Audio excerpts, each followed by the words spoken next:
I welcome the Irish Brokers Association to the meeting.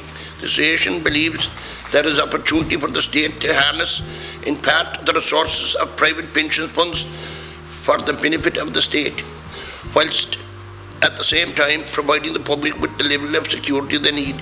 They believe that by investing just 10% of pension funds into Irish businesses would put 7.2 billion into the Irish economy and give a new angle for the pensions framework being promoted by the Department of Social Protection.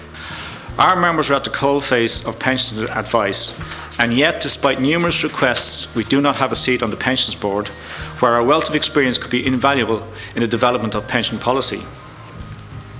In relation to pension policy, we believe the challenge facing private sector pensions in Ireland today is not only one of coverage, but also adequacy of retirement income.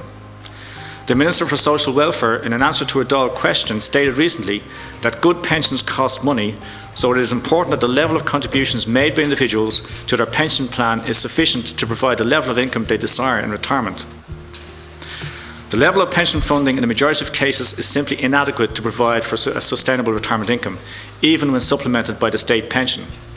Within the paper, we've chosen to focus on three particular areas that we feel decisions are being made which affect even the proposals we put forward that pensions can power prosperity. The first example we give of that is a retirement fund, the approved retirement fund. The recent budget has increased the requirement for a drawdown on that to 5%. That means somebody with €100 in that fund is required, whether they need it or not, to take out €5 every year and pay tax on it. For the state, it now means those funds cannot be invested in infrastructure because the rate of return that would need to be achieved is more than the state would be prepared to pay. And that, in our view, denies up to €4 billion in investment that would be available for Irish infrastructure. Secondly, for the individuals that own such pension structures, they're facing wipeout. The funds will run out before they before their lives have expired. For the last decade, the PRSA has been the solution used to improve adequacy. The current budget has rendered the PRSA obsolete. It will no longer exist as a contract of use to the vast bulk of the saving public. The final point we wanted to make a comment on was in relation to tax relief. The number that's constantly attributable as the tax cost of pensions is 2.9 billion. And in the paper I quote some numbers from the 4-year plan which identifies the bulk of those costs, which come to 2.5 billion. And I simply make the point that those numbers are enormously misleading. What figure are you talking about? The 4-year plan broke the numbers down. The total of 2.9 is the typical number allocated for pension relief. It's based on data from 2007, when the economy was in far better shape, where people were better able to make pension contributions. The amount of tax relief today would be far lower. Say that in the 4-year plan that is based on 2007 figures? It does indeed, yes. It's the latest available data that they had at that stage. We haven't heard an awful lot from you as an association over the years during the boom, for example, when pension funds were making huge returns because of the type of pension policy that has been pursued over recent years, where there has been the over-reliance on the tax relief instead of having a safe and secure pension policy that was provided by the state. And I suppose that's the reason, and the fact that there was so little regulation of the pensions industry as well, in terms of the areas that you could invest in. And indeed the fact that you invested so much abroad, and those investments were subject to the whims and volatility of the markets. And the other sore point, and very sore point for a lot of people, is the level of fees that are charged. I'm wondering what your typical client is as a broker, because I think when the issue of pension tax relief is debated in the Dáil and in the political world, you tend to have all these exaggerated figures about pension pots. And it's somehow seen as a benefit for the super wealthy elite that we're helping.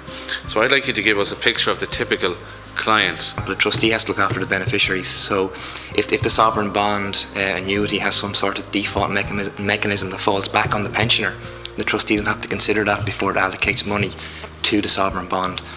Not saying it's not a useful concept. I'm just saying that there's a lot of considerations there. Your view that there's potential for a greater level of investment of pension funds in the Irish economy? Through completely. Some other type of vehicle, and have you Yes, exact proposals on that? Yes, the Pensions to Power Prosperity proposal, which we presented to the Finance Committee, looked at that because it's based on how the economy will go. There was a couple of other points Deputy Shortall raised that just to return to. In terms of the level of fees involved, I mean, we believe we offer very good value for money, or otherwise people would simply walk away and not deal with us. The average customer does not ring you and say, I want to come in and talk to you to take out a pension. People do not do that. That is a very rare thing, that somebody will make a phone call. I'm trading for 25 years. I'm an authorised advisor, and what our findings are is that pensions are an advice area. You have to sit down with people, you have to give them a lot of time, and you have to explain a lot of things to them.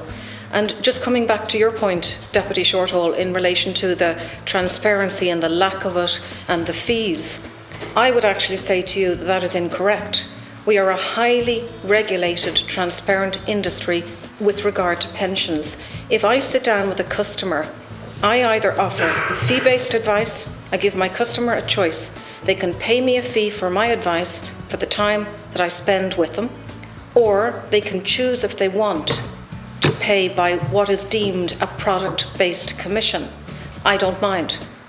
Once my client recognises that I'm giving advice and why they're coming to me, they're getting professional advice.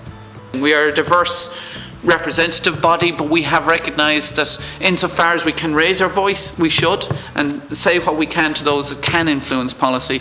And as Kieran has identified, the formal body in pensions we're stymied by the fact that we're not actually represented on it. That would be the way in which we would formally feed into pension policy, but it's not something we've been able to do for the last decade. So people are going to have to fund their own pensions, and the tax relief is what really makes that affordable. We have plenty of evidence so far with the new austerity measures coming into place, and people are getting pay packets now, of employees and self-employed people stop paying their premiums. You asked about the standard rate of tax. That has a huge problem. It's been a policy actively encouraged by the state for 10 years, and therefore by our members, believing we were executing a well thought out strategy developed by the state. Contribution schemes, where there might be a 5 and 5% employee, 5% employer, that's not sufficient. So they tend to use AVCs, additional voluntary contributions, to make up the gap. Now, if you're a top rate taxpayer, you're not going to make your AVC because you're locking money into a pension system that isn't delivering any tax efficiencies. So you'll save outside the tax system. That particularly affects PRSAs because PRSAs define the employer contribution as a benefit in kind on the member. Not only will it disincentivise pension provision, but it's actually going to result in most people having a cut in their take-home pay as a result of it. Yes. And I don't think the government have thought that out at all. Well, thanks to the Irish Brokers Association for this interesting debate, and maybe the transcript be sent on to the Minister O'Keefe.